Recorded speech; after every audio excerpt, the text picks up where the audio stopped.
भगवान श्री कृष्ण कहते हैं, हे अर्जुन, जो मनुष्य सूरज के उदय के बाद भी निद्रा में डूबा रहता है, वो केवल समय नहीं खोता, वो अपने जीवन की ऊर्जा, अनुशासन और लक्ष्य तीनों को धीरे धीरे खो देता है।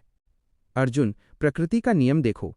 सूर्य समय पर उगता है, पक्षी समय पर जागते हैं, फूल समय पर खिलते हैं। पर जो मनुष्य देर से उठता है, वह स्वयं को प्रकृति की लय से अलग कर लेता है। हे पार्थ, सुबह देर से उठने वाला व्यक्ति सबसे पहले आलस्य का दास बनता है। आलस्य फिर उसके शरीर में कमजोरी लाता है, मन में चिड़चिड़ापन लाता है और बुद्धि में भ्रम भर देता है। अर्जुन, जो देर से उठता है, उसका मन दिन भर अशांत रहता है। वह न तो अपने कार्य पर ध्यान लगा पाता है, न ही अपने संबंधों में मधुरता रख पाता है। छोटी छोटी बातों पर क्रोध करना देर से उठने की पहली पहचान है।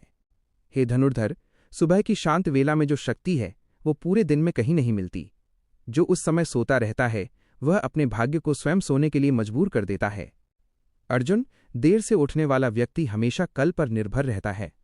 वह कहता है, कल शुरू करेंगे, कल मेहनत करेंगे, कल बदलेंगे, पर उसका कल कभी नहीं आता। हे अर्जुन, जो व्यक्ति ब्रह्म मुहूर्त में जागता है, उसके विचार शुद्ध होते हैं, उसका शरीर स्वस्थ होता है और उसका मन ईश्वर से जुड़ा रहता है।